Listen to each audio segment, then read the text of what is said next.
Hello दोस्तों, let's क्रैकेट की magazine analysis series में आप लोगों का स्वागत है। और 16 से 31 जुलाई 2022 की डाउन टू अर्थ मैगजीन आप लोगों के सामने है। हिंदी भाषा में हम इसको डिस्कस कराते हैं। वैसे अब हिंदी की मैगजीन भी जो है वो हम उपलब्ध कराने लगे हैं, ठीक है। हिंदी की जो पत्रिका है वो भी उपलब्ध कराने लगे हैं। तो इसकी जो पीडीएफ है बेसिकली वो आपको मिल जाएगी टेलीग्राम चैनल पर। जो पीपीटी पीडीएफ है दोनों वो आपको टेलीग्राम चैनल पर मिल जाएगी, जिसका लिंक मैंने आपको डिस्क्रिप्शन में दिया है। और जो original magazine bye centre for science and environment यानी कि सीएसई के द्वारा रिलीज़ की जाती है, वो ओरिजिनल मैगजीन जो है वो आपको कैसे परचेज़ करनी है, सिर्फ 10 रुपये की है। उसका लिंक भी मैंने आपको डिस्क्रिप्शन में दिया है। मतलब कैसे परचेज़ करनी है ये जानने के लिए आपको उस लिंक पर जो है वो जाना पड़ेगा। तो ये जो है वो आपको इतना ध्यान में रखना है। खैर, पीडीएफ वगैरह की बात होती रहेगी। फिलहाल हम जो है वो चलते हैं कि आखिर मैगजीन के अंदर दिया क्या गया है।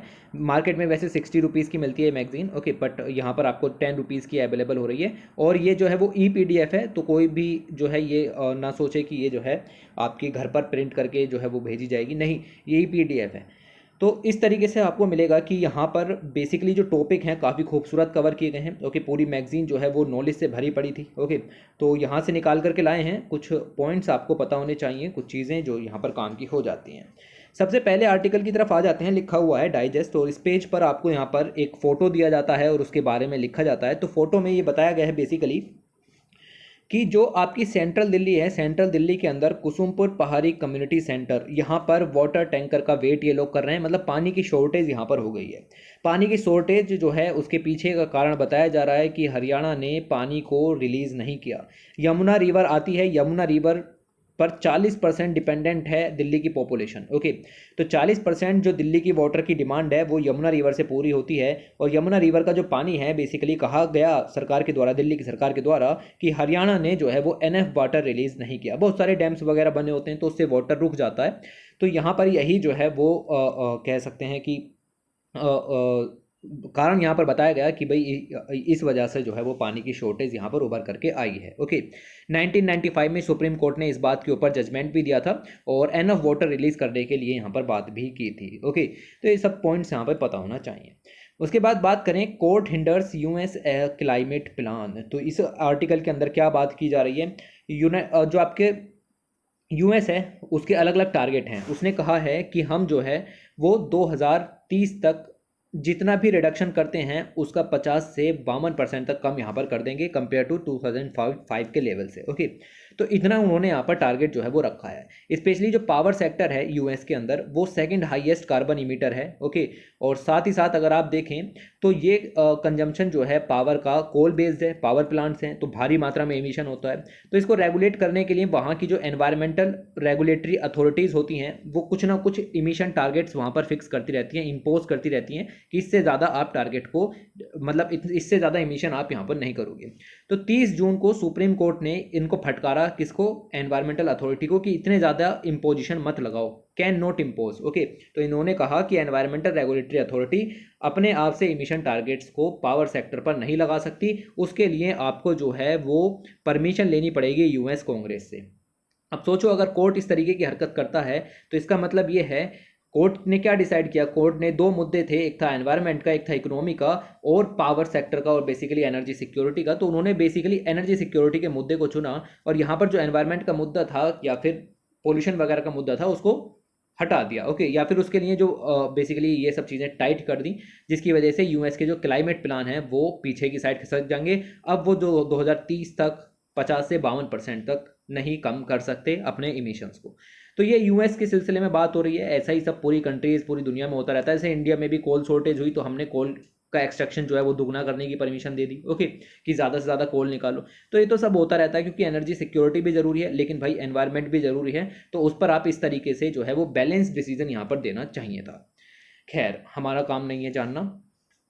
इसके बाद आगे चलते हैं। लिखा हुआ है ओशियन से रिलेटेड, और ओशियन में फोकस किया जा रहा है कि जो छोटे आइलैंड नेशंस हैं उनको कंजर्व यहाँ पर किया जा सके। आइलैंड नेशंस पर बड़ा खतरा है, जैसे जैसे ग्लोबल वार्मिंग बढ़ रही है तो सी लेवल भी राइज हो रहा है जिससे कि आइलैंड जो है वो डूब रहे हैं।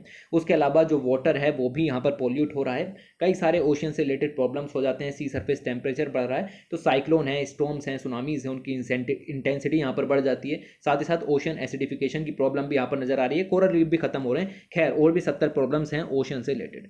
तो इन्हीं सबको खत्म करने के लिए सेकेंड यूएन ओशन कॉन्फ्रेंस जो है वो पुर्तगाल के लिस्बन में ऑर्गेनाइज की जा रही थी। यहाँ पर ओशियन इमरजेंसी की बात की गई कि पूरी दुनिया में ओशंस खतरे में है, यानी ओशन इमरजेंसी आ चुकी है। बहुत सारी कंट्रीज़ ने कहा कि हम ओशन हेल्थ को सपोर्ट करते हैं, ओशन की हेल्थ को बेहतर रखने में मदद करेंगे। उन्होंने कहा कि हम ब्लू इकोनॉमी उसको यहाँ पर बढ़ावा देंगे और क्लाइमेट चेंज के इम्पैक्ट्स को यहाँ पर कम करने की कोशिश करेंगे। ओके, उन्होंने ये भी कहा कि हम जो स्मॉल आइलैंड नेशंस हैं उनको जो है वो मदद जो है वो प्रदान करेंगे, ताकि उनका बेसिकली ओशियन डिस्ट्रक्शन से जो है वो बचे रह सकें। ओके, ओशियन तो लगातार ख़त्म ही हो रहे हैं, तो ये सब चीज़ें प्रोटेक्ट करने की बात की गई। जैसे फिजी ने कहा कि हम जो है 2024 तक लगभग 8% के करीब ओशियन को प्रोटेक्ट करने की कोशिश करेंगे। साथ ही साथ इंडोनेशिया ने भी कहा कि हम कोरल रीफ का रेस्टोरेशन करेंगे। साथ ही साथ कुछ और रिच कंट्रीज़ हैं और उन्होंने भी लार्ज स्केल कमिटमेंट्स यहाँ पर की कि हम आइलैंड नेशंस को सपोर्ट देंगे। 2021 में 4 countries that's called Colombia, Costa Rica, Ecuador और पनामा, इन चारों ने मिलकर के ये कहा कि हम एक जो सेफ स्विमवे यहाँ पर तैयार करेंगे जो कि इंटरकनेक्टेड होगा चारों कंट्रीज से, और इसमें जो है वो किसी भी तरीके की इंडस्ट्रियल फिशिंग एक्टिविटीज़ नहीं होंगी। इसके लिए यूएस, यूरोपियन यूनियन, यूके ने काफ़ी सारी फंडिंग भी उपलब्ध कराई, क्योंकि ये प्रपोजल उनको अच्छा लगा, क्योंकि यहाँ कमर्शियल फिशिंग नहीं हो पाएगी, तो आप जो है इसको स्विमवे की तरह इस्तेमाल कर सकते हैं। उसके बाद वैक्सीन इनइक्वालिटी का रिस्क जो है वो लगातार बढ़ता चला जा रहा है। ओके, अभी कोविड-19 में देखा तो अफ्रीका के अंदर वैक्सीन के डोजेज नहीं जा रहे थे। ओके, बाकी यूएस, ईयू इन सब ने स्टॉक्स जो हैं वो डबल करके रखे हुए थे। तो ये क्या है, वैक्सीन इनइक्वालिटी है। ऐसी ही वैक्सीन इनइक्विटी जो है वो आपको मंकी पॉक्स से फाइट करने में नजर आएगी। मंकी पॉक्स वायरस के बारे में काफ़ी कुछ हमने यहाँ पर आपको बताया है, कैसे फैलता है कैसे नहीं फैलता है। पिछले 2 महीने से हम इसको डिस्कस कर रहे हैं। साइंस एंड टेक का पेज अगर आप लगातार देख रहे हैं तो ये बहुत आसान चीज़ें यहाँ पर हो जाएंगी। तो इसको जो है वो बेसिकली WHO ने यहाँ पर यही कहा है कि ये वायरस 50 से ज़्यादा कंट्रीज़ में फैल चुका है, और कंट्रीज़ दो तरीके की हैं, एक है आपकी एंडेमिक कंट्रीज़ और एक है आपकी non endemic countries. Endemic countries जो हैं वो अफ्रीका की कंट्रीज़ हैं, नॉन एंडेमिक कंट्रीज़ जो हैं वो आपकी यूरोप की और एशिया की कंट्री, यूरोप, एशिया और ये सब जो बचे बाकी यूएस वगैरह, इनकी कंट्रीज़ आ जाते हैं। अब एशिया को भी काउंट करना पड़ रहा है, क्योंकि इंडिया में भी केरल के अंदर मंकी पॉक्स वायरस का केस निकल आया है। ओके, तो ये जो हैं यहाँ पर जो नॉन एंडेमिक कंट्रीज़ हैं लाइक अवर इंडिया और ये यूरोप और यूएसए, इन सभी में तो भारी मात्रा में वैक्सीन पहुंचाई जा रही है, जबकि जो एंडेमिक कंट्रीज़ हैं जहां से वायरस फैला है वहां पर वैक्सीन अभी नहीं पहुंचाई जा रही हैं, दिक्कत हो रही है।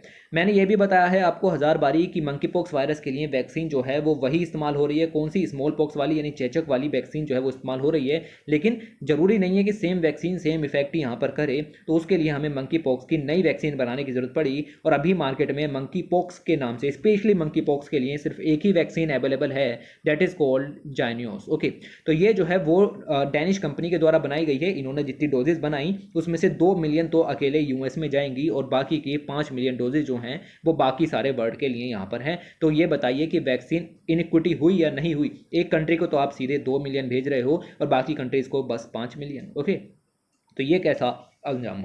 खैर, हमें जो जानना था हमने जाना, बाकी क्या सही हो रहा है क्या गलत, खैर हमारा फैसला देने का मकसद यहाँ पर नहीं है। आगे चलें तो आपको यहाँ पर मिलेगा ग्लोबल लेवल पर क्या हो रहा है। तो ग्लोबल लेवल पर जल्दी से निकलते हैं, छोटी छोटी सी चीज़ें हैं आपको पता होना चाहिए।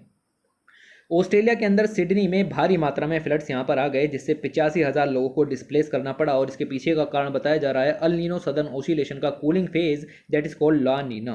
तो इसकी वजह से ये सब सिचुएशन यहाँ पर हुई। आपको पता होना चाहिए, आप जरा अपनी ज्योग्राफी की किताब उठा करके देखिए कि जब इंडिया में जो कंडीशन होती हैं उससे अपोजिट कंडीशन ऑस्ट्रेलिया में देखने के लिए मिलती हैं, तो सेम कंडीशन आपको यहाँ पर मिल जाएंगी। फिलहाल आपको इतना ध्यान में रखना है कि जो फ्लड्स हैं वो ऑस्ट्रेलिया में इस समय प्रेजेंट हो रहे हैं।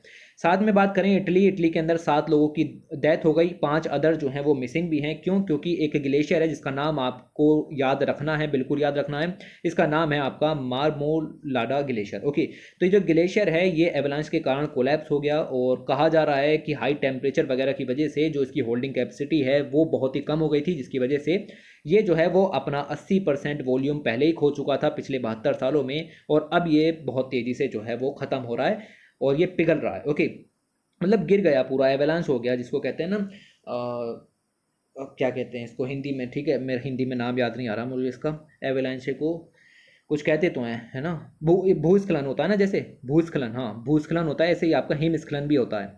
तो ये जो हिमस्खलन है वो यहाँ पर दिखाई दिया। पब्लिक हेल्थ ऑफिशियल यूके के जो हैं उन्होंने नेशनल इंसिडेंट पर हाई अलर्ट दी। बेसिकली हुआ क्या, यूके के अंदर जो है वो पोलियो वायरस का केस निकल गया, जबकि यूके जो है वो पोलियो वायरस फ्री था। पोलियो वायरस दुनिया में 2 ही कंट्रीज़ में पाया जाता था, अब भी पाया जाता है। एक है आपकी अफगानिस्तान, एक है आपकी पाकिस्तान, लेकिन हाल ही में केसेस जो हैं वो पोलियो वायरस के बढ़ने लगे हैं। हमने पूरी दुनिया से एलिमिनेट कर दिया था, सिर्फ अफगानिस्तान और पाकिस्तान बचा था, लेकिन अब केसेस यहाँ पर बढ़ रहे हैं। अफ्रीका के अंदर मलावी नाम की कंट्री में अफ्रीका का पहला केस निकला कई सालों के बाद। ऐसे ही केस जो है वो लंदन के सीवेज सिस्टम में भी देखने के लिए यहाँ पर मिले। ओके, ये नहीं पता चला कि ये आया कहाँ से, कैसे आया, लेकिन इसके ऊपर हाई अलर्ट जो है वो जारी कर दिया, क्योंकि हम दोबारा से पोलियो वायरस का इमरजेंस अफोर्ड नहीं कर सकते बिल्कुल भी। ओके, तो ये आपको पता होना चाहिए कि यहाँ क्या क्या चल रहा है। इसके साथ साथ जो डच गवर्नमेंट है उसने 24 जून को अनाउंस किया है दुनिया का पहला एवर कैप ऑन फ्लाइट्स। इसने कहा है कि पूरे साल में 4,40,000 से ज़्यादा फ्लाइट्स किसी कीमत पर नहीं उड़ाई जाएंगी। और ये क्यों किया है? ताकि नॉइस पोल्यूशन को और एयर पोल्यूशन को रिड्यूस किया जा सके। तो एक तो कंट्री ऐसा है जो कि अपनी पूरी इकोनॉमी को तबाह करके एनवायरनमेंट को बचाना चाहता है, और दूसरी तरफ अपना यूएस यहाँ पर है जो कि कर सकता था काम को, उसके सुप्रीम कोर्ट ने रोक दिया। ठीक है, तो ये चीज़ें निकल करके आती हैं। खैर, इंडिया के अंदर क्या चल रहा है, इंडिया के अंदर में भी आपको थोड़ी बहुत चीज़ें पता होनी चाहिए। पंजाब की गवर्नमेंट ने बेसिकली क्या हुआ है कि जो मोटेवाड़ा फॉरेस्ट है, नाम याद रखना है, और दूसरे होते हैं एरे फॉरेस्ट। मोटेवाड़ा फॉरेस्ट कहाँ पर हैं? पंजाब के अंदर। और एरे फॉरेस्ट कहाँ पर हैं? तो ये हैं आपके मुंबई के अंदर, यानी महाराष्ट्र के अंदर। ओके, तो ये जो है वो दोनों फॉरेस्ट जो हैं वो आपको यहाँ पर याद रखने हैं। इन फॉरेस्ट के लगभग 1600 और 6000 के करीब जो प्लांट्स ट्रीज़ हैं उनको यहाँ पर कट किया जाएगा। क्यों? ये आपको मिलेगा कि इंडस्ट्रियल टेक्सटाइल पार्क बनना है। ओके, तो उसके ऊपर कंट्रोवर्सी यहाँ पर चल रही है। ओके, खैर आपको बस इतना याद रखना है कि ये नाम जो है वो कैसे आए। अच्छा, ये आरे फॉरेस्ट क्यों न्यूज में है? क्योंकि सरकार चेंज हुई है, तो सरकार की पॉलिसीज़ के चलते जो एरे फॉरेस्ट है वहाँ पर मेट्रो पार्क बनना था। ओके, बेसिकली मेट्रो पार्क नहीं है वो, कार शेडिंग एरिया है। मेट्रो पार्क वो मेट्रो कार शेडिंग एरिया, तो वो यहाँ पर बनना है। खैर चल रहा है। ओके, अपोजिशन वगैरह सब लगे पड़े हैं। तो आपको फॉरेस्ट के नाम याद रखने हैं और क्यों न्यूज़ में आए ये भी याद रखने हैं। इसके साथ साथ अगर हम चलें दूसरी तरफ, तो आपको पता चलेगा कि दिल्ली हरियाणा बॉर्डर पर जो आपका एक ड्रेन है, ओके, जिसका नाम है नजफगढ़ ड्रेन, नाम याद रखने की जरूरत नहीं है। वहाँ पर बहुत सारी जो बेसिकली मिस्टीरियसली डेथ हो गई बहुत सारी फिशेज़ की। खैर चलता रहता है। उसके बाद अगर हम आगे चलें तो उड़ीसा, उत्तर प्रदेश और आंध्र प्रदेश, तीन स्टेट जो हैं उन्होंने टॉप किया है पहली एवर रैंकिंग इंडेक्स, जो कि इस बात को देखती है। देखो यहाँ पर रिलीज की गई first ever targeted public distribution system index, मतलब कौन सा स्टेट अपने पब्लिक डिस्ट्रीब्यूशन सिस्टम को अच्छा कर रहा है उसके ऊपर पहली इंडेक्स यहाँ पर रिलीज की गई। पहली इंडेक्स में बाजी किसने मार ली? उड़ीसा ने पहले नंबर पर बाजी जो है वो यहाँ पर मार ली। इसके अगर हम आगे चलें तो आपको पता चलेगा, तो ये बताता है कि बेसिकली कहाँ पर कितना अच्छा पब्लिक डिस्ट्रीब्यूशन सिस्टम यहाँ पर है। 5 जुलाई को रिलीज की गई। 9 of the 14 special category state and union territories ranked among the lowest. तो इसमें आप देखोगे कि 14 स्पेशल कैटेगरी के स्टेट हैं, जिनमें से 9 जो हैं वो नीचे की तरफ आ रहे हैं, और लद्दाख को सबसे लास्ट की पोजीशन यहाँ पर दी गई है। तो ये पॉइंट याद रखिएगा। उसके बाद union minister of science and technology Jitendra Singh ji ने जून 21 को सीस्मियोलॉजिकल ऑब्जर्वेटरी जो है उसका उद्घाटन किया। कहाँ पर हुई है? तो ये जम्मू एंड कश्मीर के उधमपुर में ये लगाई गई है। और ये जो न्यू ऑब्जर्वेटरी है ये आपका रीजन में अर्थक्वेक मॉनिटरिंग में मदद करेगी। और ये जो क्यों यहाँ क्यों लगाई है, उधमपुर के अंदर ही क्यों लगाई है? क्योंकि उधमपुर जो है वो बेसिकली फॉल्ट रीजन में यहाँ पर पड़ता है। Udhampur district lies between the two major seismologic fault that generate earthquake in the Jammu and Kashmir. Okay, ये डिटेल स्टडी मैं आपको करा चुका हूँ बेसिकली इसके ऊपर। ओके, ये पर्टिकुलर स्टडी के ऊपर जो आपको down to earth monthly magazine वो मंथली न्यूज़ कंपाइलेशन मिलता है ना, ओके, यूपीएससी स्पेशल के नाम से, वहाँ पर ये सब चीज़ जो है वो डिटेल में कवर कराई जाती है। यहाँ पर तो एक लाइन दे दी, इससे काम नहीं होगा एक लाइन से। ओके, आपको थोड़ा सा वो डिटेल में भी जाना पड़ेगा। खैर, कुछ बड़ी खबरों की तरफ आते हैं, और ये जो है वो आप यहाँ पर कीजिएगा। पहली खबर यहाँ पर जो बहुत बड़ी, यहाँ पर अब तक छोटी छोटी खबरें थी, ओके, लेकिन बड़ी जो डिटेल्ड स्टडी है जिनको आपको जानना जरूरी है वो है an Indian epidemic, increasing number of children and adolescent in the country are developing diabetes, this will have the lethal consequence.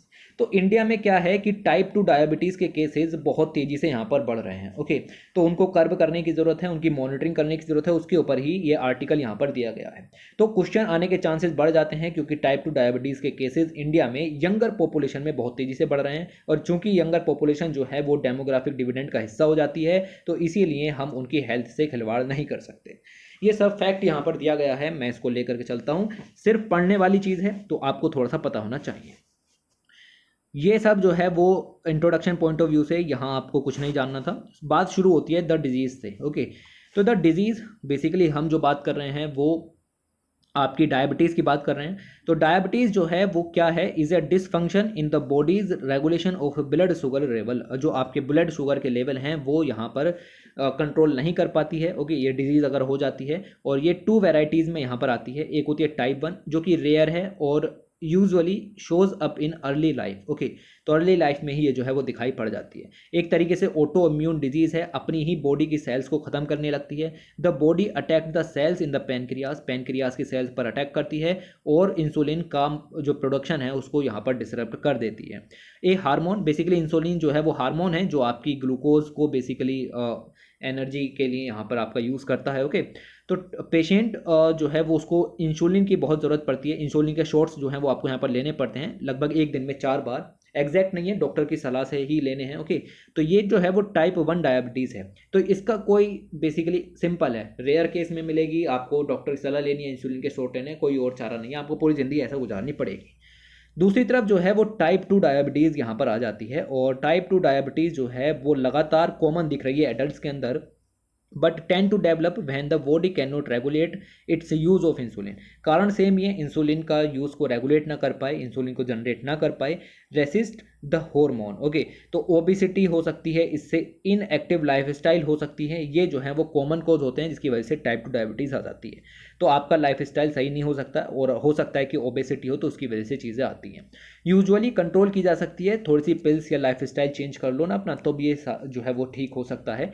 लेकिन दोनों की दोनों जो टाइप 1 है, टाइप 2 डिजीज़ हैं, अगर सही से जो है वो इनको ट्रीटमेंट नहीं किया गया तो कॉम्प्लिकेशंस बढ़ सकते हैं, ब्लाइंडनेस आ सकती है, या ऑर्गन फेलियर देखने के लिए मिल सकता है, या फिर हार्ट अटैक भी देखने के लिए मिल सकता है। इंडिया को दुनिया की डायबिटीज़ कैपिटल कहा जाता है। Okay, but over the past cases of both type 1 and type 2 diabetes वो लगातार जो है वो यहाँ पर बढ़ रहे हैं, चिल्ड्रंस के अंदर में भी और एडोलेसेंट के अंदर में भी। There are currently type 1 diabetes के 95,600 केसेस यहाँ पर हैं 14 साल तक की एजेस के लोगों में। बच्चे हो गए, ठीक है, ओके, तो 14 साल तक के जो एज है उसमें इतने सारे केसेस निकल रहे हैं, विद नियरली 16,000 नए केस हर साल यहाँ पर ऐड होते हैं। ये सब डाटा जो है वो ICMR का डाटा है। डाटा पर बिल्कुल संदेह मत किया करो, ठीक है, डाउन टू अर्थ के डाटा पर तो स्पेशली बिना रेफरेंस के ये लोग डाटा को पब्लिश नहीं करते हैं। ओके, तो ये चीज़ यहाँ पर मिलेगी। ना ही योजना के डाटा को संदेह किया करो, ना ही कुरुक्षेत्र मैगजीन के डाटा को संदेह किया करो, और ये सब जो है वो कोई ना कोई गवर्नमेंट अथॉरिटी ही रिलीज़ कर रही है, तो डाटा गलत नहीं हो सकता। ओके, हाँ, प्राइवेट मैगजीन्स आती हैं तो वो दिक्कत करती हैं। हम कोई भी प्राइवेट मैगजीन नहीं पढ़ा रहे हैं। ओके, हम कोई भी प्राइवेट मैगजीन नहीं पढ़ा रहे हैं, सब जो हैं वो किसी ना किसी गवर्नमेंट के द्वारा रिलीज़ की जा रही हैं। तो ये जो है वो आपको मिलेगा कि ICMR का डाटा ये सब है, और ये सब गाइडलाइंस यहाँ पर रिलीज़ करते रहते हैं। वाइल रिकमेंड करते हैं कि न्यूट्रिशियस डाइट लो, रेगुलर फिजिकल एक्सरसाइज करो, और ब्लड ग्लूकोज के जो लेवल हैं चिल्ड्रंस में लगातार जो है वो वहाँ पे जाने चाहिए। ये सब कुछ एक्टिविटीज़ हैं जिसकी मदद से टाइप 2 डायबिटीज़ को ख़त्म किया जा सकता है। लेकिन ICMR अब भी ऑब्जर्व कर रहा है कि ये जो डिजीज़ है यानी कि टाइप 2 डायबिटीज़ है, ये मिडिल और लो इनकम ग्रुप्स में भी लगातार एंटर करती चली जा रही है। अगर हम इसके कुछ ब्रॉडर इंसाइट्स को यहाँ पर जानने की कोशिश करें तो 10th addition of diabetes Atlas जो 2021 में यहाँ पर पब्लिश किया गया, डायबिटीज़ एटलस रिलीज़ किया है, इससे बड़ी बात और क्या होगी। किसने रिलीज़ किया है? इंटरनेशनल डायबिटीज़ फेडरेशन ने। इन्होंने स्टेट किया कि India has the highest estimate prevalence of type 1 diabetes under 20 years. Okay, सबसे ज़्यादा केसेस यहाँ पर मिले हैं डायबिटीज़ के, कौन सी कंट्री में? इंडिया के अंदर में, फॉलोड बाई दूसरे नंबर पर US में, तीसरे नंबर पर ब्राज़ील में। यह बिल्कुल चौंकाने वाली बात है, क्योंकि कुछ समय पहले, लगभग 5 साल पहले के करीब, जब डायबिटीज़ एटलस 2017 का रिलीज़ किया गया था तो US हमसे आगे था। US के अंदर केसेस की संख्या इंडिया से ज़्यादा थी, लेकिन अब इंडिया जो है वो पहले नंबर पर आ गया। भाई ज़रूरी नहीं है हर टाइम पहले नंबर पर ही आओ, ठीक है, ये बिल्कुल सही नहीं है। ओके, तो इंडिया को ये पहले नंबर वाली जो चीज़ है इसको यहाँ पर रोकना पड़ेगा। तो ये गलत जगह पर आ गए पहले नंबर पर। खैर, टाइप 2 सोरिंग एमंग यूथ, जैसा कि मैंने बताया कि टाइप 2 डिजीज़ जो है वो लगातार यूथ्स के अंदर फैल रही है, more than type 1। The exponential rise दिख रहा है टाइप 2 डायबिटीज़ के केसेस में। टाइप 1 के तो बड़े हैं जैसा कि सेटलस ने यहाँ पर बताया, लेकिन टाइप 2 के केसेस भी जो हैं वो कम नहीं हुए हैं, वो भी यहाँ पर बड़े हैं, और जबकि ये यंगर पॉपुलेशन में फैले हैं, तो कंसर्न उभर करके आता है। ओके, ये चीज़ जो है वो आपको यहाँ पर ध्यान में रखनी है। 2 डिकेड एगो अगर हम बात करें, a doctor would see 1 new case of type 2 diabetes in child per month. पहले क्या होता था कि एक महीने के अंदर एक बच्चा आ गया, ठीक है, टाइप 2 डायबिटीज़ लेकर, लेकिन अब एक हफ्ते में एक बच्चा आ जा रहा है। ओके, तो ये दिक्कत हो जा रही है। डॉक्टर से बात की तमिलनाडु वगैरह के, इन सब के, जम्मू कश्मीर गुजरात वगैरह के, तो उन्होंने कहा कि 10% ऑफ माई डायबिटिक पेशेंट जो हैं वो 25 साल के अंदर के एज के यहाँ पर हैं और उनको टाइप 2 डायबिटीज़ यहाँ पर होती है। तो खैर ये छोटे छोटे से पॉइंट्स हैं, याद रखने की जरूरत नहीं, लेकिन पता होना चाहिए। देखो क्या दिया गया है, कितनी अच्छी इमेज दी गई है। लिखा हुआ है यहाँ पर कि अगर हम 5 से 9 साल की उम्र को देखें तो जो प्री डायबिटिक कंडीशन है चिल्ड्रंस में कहाँ सबसे ज़्यादा देखने के लिए मिल रही हैं। बस आपको एग्जैक्ट स्टेट्स नहीं देखने, एक तो आपको ये याद रखना है कि ये वाला इलाका, स्पेशली जो वेस्ट बंगाल रीजन है, वहाँ पर केसेस 5 से 9 साल की उम्र में ज़्यादा देखने के लिए मिल रहे हैं। और कुछ स्टेट हैं नॉर्थ ईस्ट के जो कि काफ़ी प्री डायबिटिक कंडीशंस में नज़र आ रहे हैं, मतलब ज़्यादा बच्चे जो हैं वो नज़र आ रहे हैं। 10 में से एक चिल्ड्रन को ऐसा कुछ ना कुछ है प्री डायबिटिक सिम्टम्स जो हैं वो नज़र आ रहे हैं। ओके, लेकिन अगर हम देखें एज ग्रुप 10 से लेकर के 19 में, तो कंडीशन वेस्ट बंगाल ये सब सेम है, यहाँ स्टेट्स में भी सेम है, लेकिन यहाँ जो है आपका केरल में भी ये सिचुएशन आपको मिलेगी। ओके, तो यहाँ आपको ये डिफरेंस देखने के लिए मिलेगा कि केरल के अंदर ज़्यादा केसेस इस चीज़ के नज़र आ रहे हैं। खैर डिटेल में मत जाओ, मैं भी बस एक बार ही रिवाइज करूँगा। तो इस तरीके से टाइप 2 डायबिटीज़ के केसेस जो हैं वो लगातार बढ़ रहे हैं। अब टाइप 2 के केसेस बढ़ रहे हैं तो ओबेसिटी भी इंडिया के अंदर लगातार बढ़ रही है, क्योंकि ये इंटरलिंक्ड है। ओबेसिटी जो है वो डायरेक्टली जो है वो लिंक है, इस तरीके से आप देख सकते हो टाइप 2 डायबिटीज से। As per the world obesity foundation, India has the childhood obesity risk of 4 out of 11। तो इंडिया का स्कोर 4 है आउट ऑफ 11। 11 जो है वो सबसे हाईएस्ट रिस्क है, हम 4 पर हैं। और इन्होंने कहा है कि इनको जल्दी ही रोकना पड़ेगा। अगर देखो वर्ल्ड हेल्थ ऑर्गेनाइजेशन का टारगेट भी है कि चाइल्डहुड ओबेसिटी जो है उसमें कोई भी इंक्रीज ना हो, 2025 तक की टारगेट उन्होंने रखा है। और federation says that the current rate obesity वो धीरे धीरे बढ़ रही है इंडिया के अंदर भी, और ये लगभग 6.2 के करीब पहुंच जाएगी बाई 2030। थोड़ा सा पता होना चाहिए, ये स्कोर भी इस तरीके का होता है, कम से कम ये याद रखो। कुछ नहीं तो ये याद रखो कि वर्ल्ड ओबेसिटी फेडरेशन कुछ होती है, कुछ नहीं तो ये भी याद रखो कि वर्ल्ड हेल्थ ऑर्गेनाइजेशन का टारगेट क्या है यहाँ तक, तो कुछ तो याद रखना पड़ेगा। ठीक है, ये सब चीज़ें आप याद रखोगे। दूसरे आर्टिकल की तरफ यहाँ पर चलते हैं। तो दूसरा आर्टिकल बेसिकली आपको ये थोड़ा सा जानने के लिए मिलेगा ट्राइबल हेल्थ के बारे में। जो ट्राइबल्स हैं यहाँ पर, वो लोग बेसिकली स्टरलाइजेशन प्रोसेस करवाना चाहते हैं। ओके, वो स्टरलाइजेशन प्रोसेस कराना चाहते हैं क्योंकि उनको पता है कि उनकी पॉपुलेशन लगातार बढ़ रही है, तो हैंडल करना भी मुश्किल हो जाता है। ओके, तो ये स्टरलाइजेशन पॉपुलेशन जो है वो सर्जरीज जो है वो कराना चाहते हैं, लेकिन स्टेट के कुछ डिपार्टमेंट्स वगैरह हैं जो कि सर्जरी को मना कर रहे हैं, कह रहे हैं कि आप पॉपुलेशन जो है वो यहाँ पर कम हो जाएगी तो दिक्कत हो जाएगी। ठीक है, क्योंकि उन्हें भी दिखाना होता है कि पॉपुलेशन लगातार बढ़ रही है। लेकिन हुआ क्या, यहाँ पर जो इनको ये सर्जरीज करानी थी, ये आपको मिलेगा कि अनहाइजेनिक कंडीशन में कुछ जगह पर सर्जरीज जो हैं वो हुई हैं। तो ये जो काम है ये यहाँ पर पकड़ा गया है, तो ये सब काम यहाँ पर हुआ। बेसिकली मैं आर्टिकल समझाता हूँ क्या हो रहा है। ओके, थोड़ा बहुत आइडिया समझ में आया, थोड़ा सा डीप है। ओके, तो ओल्ड स्टेट पॉलिसीज़ के चक्कर में यहाँ पर बेसिकली ये सब काम यहाँ पर हो गया, और जो वल्नरेबल ट्राइबल ग्रुप्स हैं वो अपनी फैमिली प्लानिंग को ऑप्ट करना चाहते थे, वो उनका राइट है। ओके, तो उसको यहाँ पर बेसिकली पीछे की तरफ कर दिया गया। 600 के करीब ट्राइबल मैन और वुमेन जो हैं वो आंध्र प्रदेश के अंदर में उनको प्राइवेट हॉस्पिटल में ले जाया गया। उनसे कहा गया कि हम आपको जो है 5,000 रुपये भी देंगे, फ्री ट्रांसपोर्ट, फूड और स्टे भी देंगे, और उनकी जो है वो आपने सर्जरी यहाँ पर कर दी। ओके, तो उनकी सर्जरी जो है उनको कराने के लिए यहाँ पर ले जाया गया। बेसिकली स्टरलाइजेशन सर्जरी है। ओके, तो पॉपुलेशन कंट्रोल करने के लिए, तो ये यहाँ पर जो है वो सर्जरी के लिए इस तरीके से काम हुआ। जल्द ही जो है वो आपके वॉलंटरी ग्रुप है, डेट्स कॉल्ड आंध्र प्रदेश आदिवासी जॉइंट एक्शन कमेटी, और साथ में आपका ट्राइबल डेवलपमेंट एजेंसी, दोनों ने इंटरवेंशन लिए, और उसमें से 129 लोगों की सर्जरी तो हो चुकी थी, बाकी को उन्होंने यहाँ पर बचाया। क्यों? क्योंकि ये जो इंसिडेंट है इस तरीके से नहीं होना चाहिए ना, गवर्नमेंट की देखरेख में होना चाहिए। आप कहाँ पर ले गए इस चीज़ को? प्राइवेट हॉस्पिटल में। वहाँ पर क्या हो रहा है, कैसे हो रहा है, ये सब चीज़ की कोई गारंटी नहीं रहती। ऊपर से पैसे भी दिए जा रहे हैं 5,000 रुपये ईच को, तो ये तो और ज़्यादा थोड़ा सा संदेह जगाता है कि हाँ भाई ट्राइबल्स के साथ कुछ गलत यहाँ पर ना हो जाए। तो इस चीज़ को लेकर के काफ़ी ज़्यादा मतलब ऑर्डर का भी प्रूफ दिया है कि मतलब प्रूफ का भी ऑर्डर दिया है कि आप इस तरीके से थोड़ी सी जानकारी इसके बारे में निकाल करके लाइए। तो ये सब चीज़ें यहाँ पर निकल के आई। कंसर्न है about the incident, for instant people जो है वो शिफ्ट हो गए एक फैसिलिटी से दूसरी सेटिंग पर। मेडिकल प्रोटोकॉल जो है वो फॉलो नहीं किए गए, सबसे बड़ी इंपॉर्टेंट बात ये है। ठीक है, स्टरलाइजेशन प्रोसेस हो रही है, जो चाह रहे थे वो हो रहा है, लेकिन मेडिकल प्रोटोकॉल फॉलो नहीं किए गए हैं। But the biggest concern is most of the people taken to the hospital for sterilisation surgery belong to the particularly vulnerable tribal groups. बहुत सारे जो इसमें से ट्राइबल ग्रुप्स हैं वो पर्टिकुलरली वल्नरेबल ट्राइबल ग्रुप्स हैं, जैसे कोंडू है या बिगाथा है या कोराजा है या फिर वाल्मीकि हैं। ओके, तो आंध्र प्रदेश में जो कम्युनिटीज़ हैं उनको प्रोहिबिट किया गया है कि वो इस तरीके की सर्जरीज को नहीं करेंगे ताकि उनकी पॉपुलेशन डिक्लाइन ना हो। ठीक है, तो ये इशू यहाँ पर चल रहा है। अभी ज़्यादा डिटेल में जाने की जरूरत नहीं है। ओके, ट्राइबल से रिलेटेड जब सिचुएशन आती है, पॉपुलेशन वगैरह, बहुत ज़्यादा डिटेल में चले गए हैं हम। ओके, तो ये पता होना चाहिए। मैंने भी ज़्यादा स्लाइड ऐड नहीं करी, बस ये स्लाइड और है, शायद कुछ यहाँ से निकलने के चांसेस थे तभी ऐड की होगी।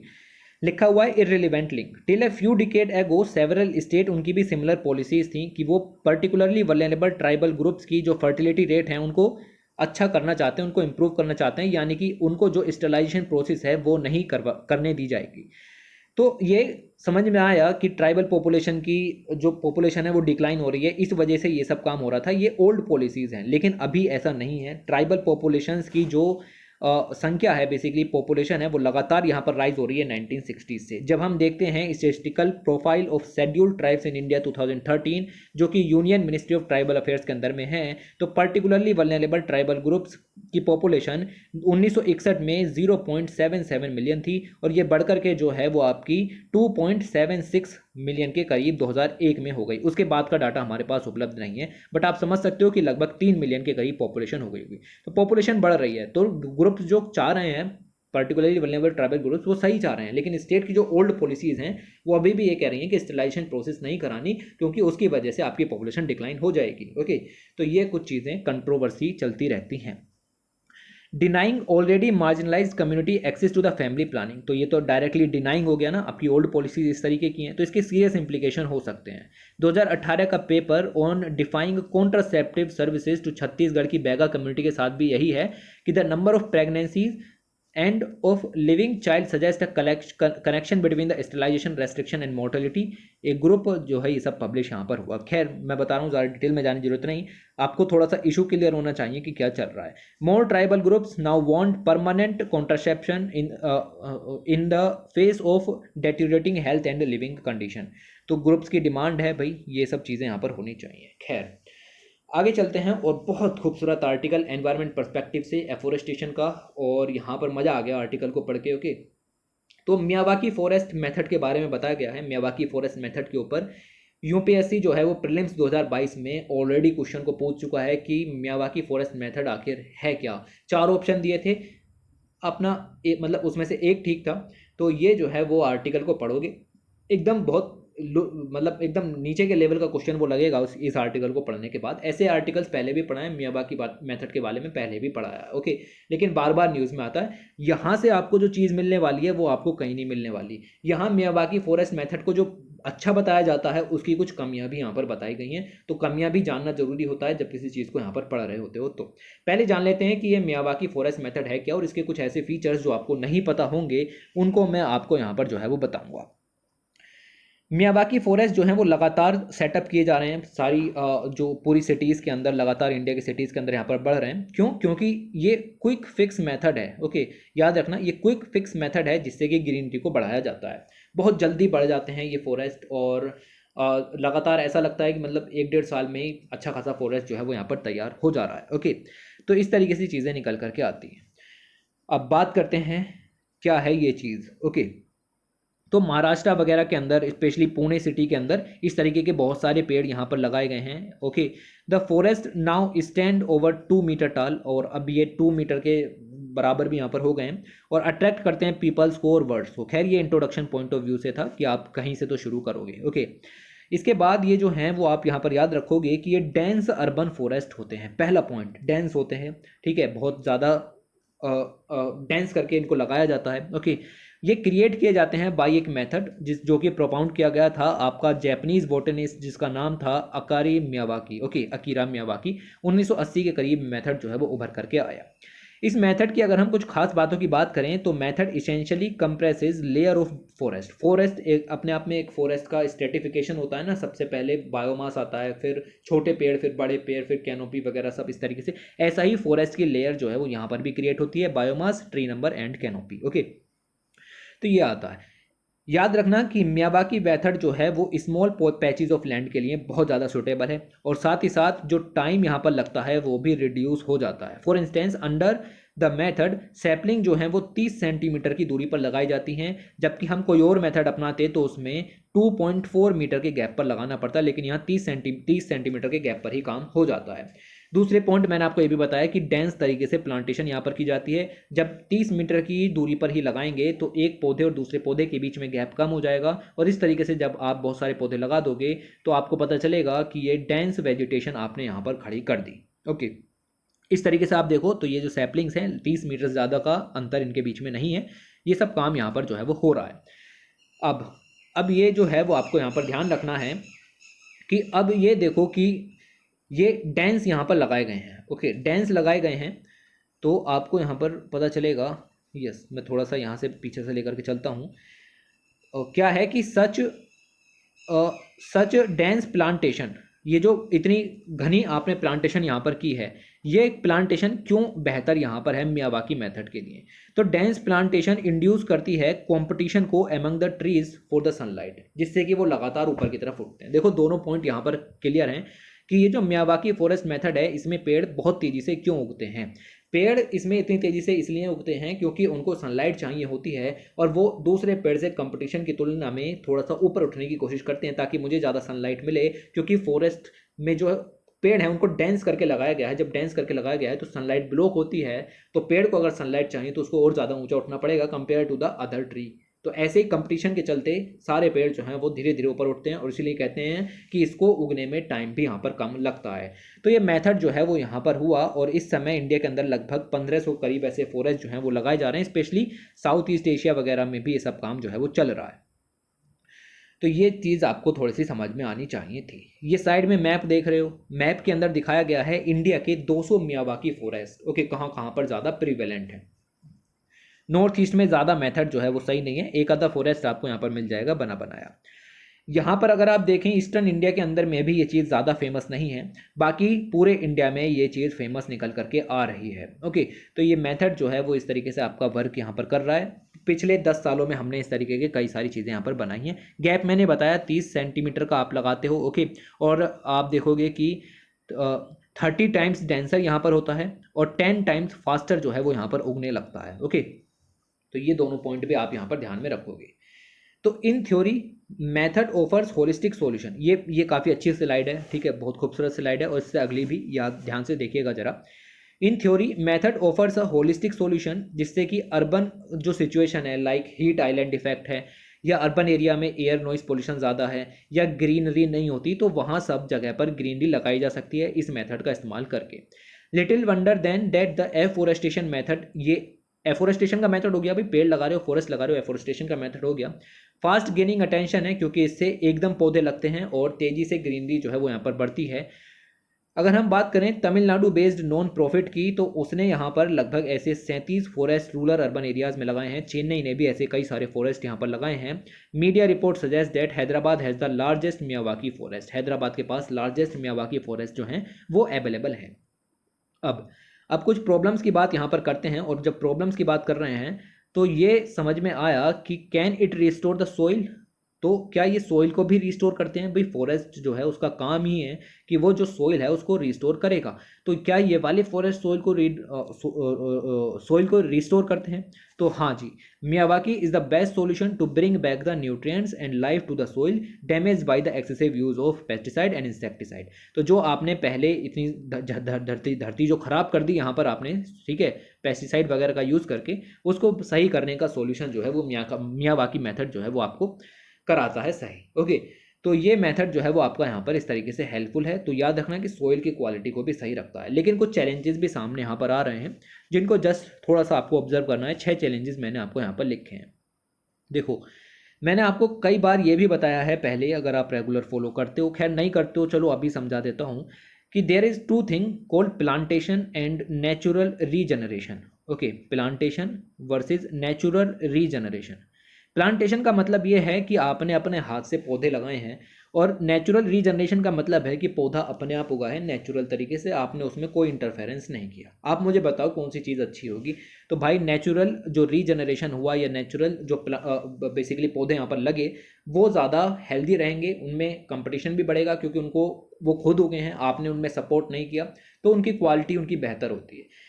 नेचुरल जो फॉरेस्ट होते हैं वो ज़्यादा कार्बन सिक्वेस्ट्रेशन करते हैं, वो ज़्यादा प्रोविजनिंग सर्विसेज उपलब्ध कराते हैं, ज़्यादा वैल्यूज़ जो हैं उनकी यहाँ पर रहती हैं compare to the plantation. Growth में जितनी रिक्वायरमेंट होगी, ओके, वो आप बेसिकली नेचुरल फॉरेस्ट है, अपने आप उगा है, ह्यूमन इंटरवेंशन है नहीं, तो प्रकृति के हिसाब से पौधा जो है वो यहाँ पर बढ़ेगा। प्लांटेशन में आप अपनी मर्जी से बढ़ा रहे हो, ओके। प्लांटेशन के साथ दिक्कत ये है कि आप अपना मनचाहा पौधा उगाते हो, चाहे एनवायरनमेंट सुटेबल हो या ना हो, लेकिन नेचुरल रीजनरेशन में आपको जो है वो आपको नहीं, आपको तो कुछ करना ही नहीं, ओके। तो प्रकृति अपने हिसाब से पौधे उगाती है कि हाँ यहाँ पर ये वाला पौधा उगेगा तो उगेगा। अब वो उगेगा वहाँ पर तो उसकी हेल्थ अच्छी रहेगी, इसीलिए जो है वो कार्बन सिक्वेस्ट्रेशन वगैरह या और जो प्रोसेस हैं लाइक वाटर साइकिल वगैरह सभी चीज़ों को मेंटेन करना है वो सब अच्छे से कर पाएगा। तो अब ये जो मियावाकी मेथड यहाँ पर है ये क्या है? ये प्लांटेशन मेथड है या नेचुरल रीजनरेशन का मेथड है? तो भाई ये है आपका प्लांटेशन का मेथड, क्योंकि आप इसमें 30 सेंटीमीटर की दूरी पर पौधे लगा रहे हो और उनको जल्दी बढ़ने के लिए कह रहे हो, ओके। तो Miyawaki plantation doesn't fit the definition of natural forest. Clear हो गया होगा पॉइंट, बहुत आसानी से क्लियर कर दिया मैंने ये, ओके। तो specially in India which has hundreds of forest type, हमारे पास कई सारे जियोग्राफीज के अलग अलग फॉरेस्ट यहाँ पर मौजूद हैं, तो उसमें मियावाकी प्लांटेशन फिट नहीं होती है, ओके। बट हम यूज़ कर सकते हैं भाई, देखो ना से तो बेहतर है कि कुछ हो, ओके। तो इसीलिए ये फॉरेस्ट जो है वो सही भी हैं, लेकिन मैं आपको यहाँ पर निगेटिव पॉइंट्स बताने की कोशिश कर रहा हूँ, तो ध्यान निगेटिव की तरफ यहाँ पर रखते हैं, ओके। तो ये जो है वो फॉरेस्ट की डेफिनेशन में जो है वो फिट नहीं होते, क्योंकि अगर नेचुरली यहाँ पर एक ट्री ग्रो होता है तो उसकी फॉर्मेशन की प्रोसेस स्लो होती है। एक ट्री के साथ साथ उसका अपना पूरा माइक्रोबायोम क्रिएट होता है, उसके अपने माइक्रोब्स, अर्थ वॉर्म्स, इंसेक्ट्स, ठीक है, ये सब फ्लोरिश होते हैं, एक माइक्रो बायोडाइवर्सिटी क्रिएट होती है एक पेड़ के साथ। ऐसा मियावाकी प्लांटेशन में नहीं होता। नेचुरल फॉरेस्ट की अपनी एक फूड चैन भी होती है, such is not the case in the Miyawaki technique. तो इस टेक्निक में ये जो है वो नहीं है, मतलब फूड चैन मेंटेन नहीं होती।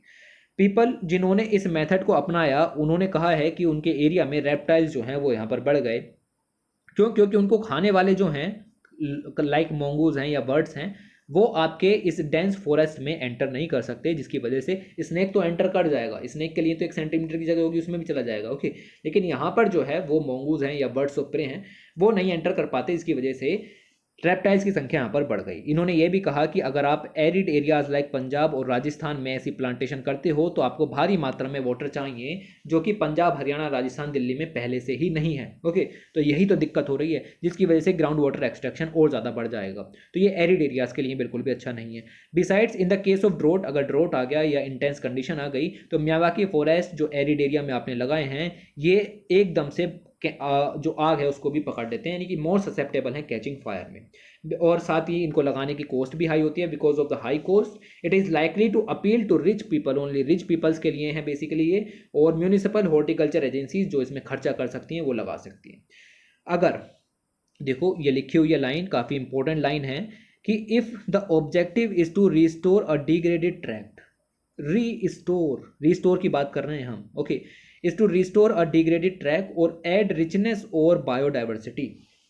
अगर एक पूरी तरीके से ख़त्म इलाके को आपको रेस्टोर करना है या उसमें जो वेजिटेशन है उसको बढ़ाना है या डाइवर्सिटी को बूस्ट करना है तो मियावाकी फॉरेस्ट मेथड एक सॉल्यूशन नहीं है, आपको उसको किसी और तरीके से करना पड़ेगा। लेकिन हाँ, अर्बन एरिया में छोटे पैचेस बनाने हैं, रूफ टॉप पर आपको ये सब सिस्टम करने के लिए मिल जाएंगे, ओके। तो वही फिर से ना से तो कुछ बेहतर, ओके। तो ये मेथड आपको आ जाएगा। वैसे आप जो है वो नेगेटिव्स को इतना ज़्यादा इंपॉर्टेंस मत देना, थोड़ा सा पॉजिटिव्स की तरफ रहना। उसके बाद आगे यहाँ पर बात करें तो यहाँ पर एक कंसेप्ट है, बेसिकली केन्या के अंदर कंसेप्ट उभर करके आया, अभी न्यूज़ के अंदर आया, लेकिन कंसेप्ट बहुत बढ़िया है। कंसेप्ट है प्लांट क्लिनिक का, ओके, प्लांट क्लिनिक का। यहाँ पर एक लेडी थी, उसने अपना जो पूरा का पूरा फील्ड था उसके अंदर कह सकते हैं कि टोमेटोज़, ओनियंस वगैरह यहाँ पर जो है वो उगाने के बाद बेसिकली कॉन्ट्रैक्ट फार्मिंग उन्होंने यहाँ पर की। कई सारे जो मॉल्स वगैरह हैं या होटल्स वगैरह हैं उनसे यहाँ पर ऑर्डर्स भी लिए कि आपके यहाँ जो टमाटर हैं या ये सब्जी है वो हम ही पहुँचाएंगे, ओके। तो लेकिन वहाँ पर एक अननोन पेस्ट जो है उसका अटैक यहाँ पर हो गया, ओके, उनके फील्ड पर।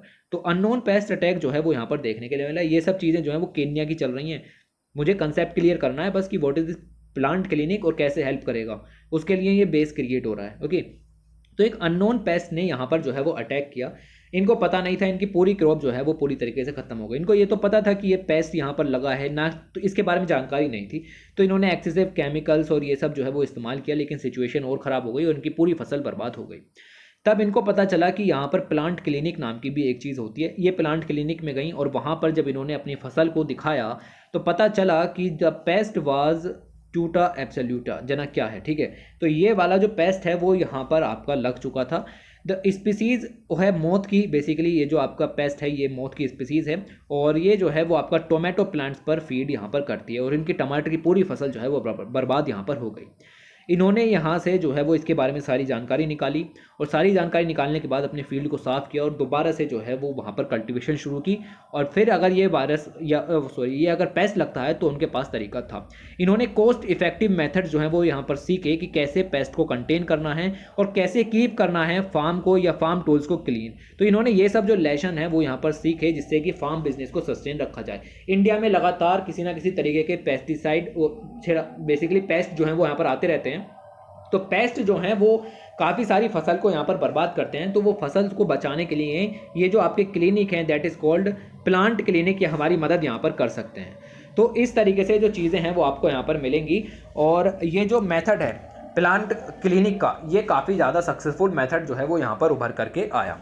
तो इस प्लांट क्लिनिक में आपको इन्फॉर्मेशन यहाँ पर मिल जाएगी। आप यहाँ पर देखोगे कि प्लांट क्लिनिक से काफ़ी सारे बेनिफिट इन्हें यहाँ पर मिले। और ये जो बात यहाँ पर प्लांट क्लिनिक केन्या के अंदर लगाया गया, ये लगाया गया by centre for agriculture and bioscience international के द्वारा, जो कि UK based non profit organisation यहाँ पर है। स्पेशली डेवलपिंग कंट्रीज़ में ये मदद जो है वो यहाँ पर कर रहे हैं। दुनिया में पहला जो प्लांट क्लिनिक है वो बोलीविया के अंदर 2003 में लगाया गया था। याद रखने की ज़रूरत नहीं है, लेकिन जब दिया है तो ठीक है, ओके। सिंस 2011 बहुत सारी कंट्रीज़ के अंदर जो है वो इनको ऑलरेडी लगा दिया गया है।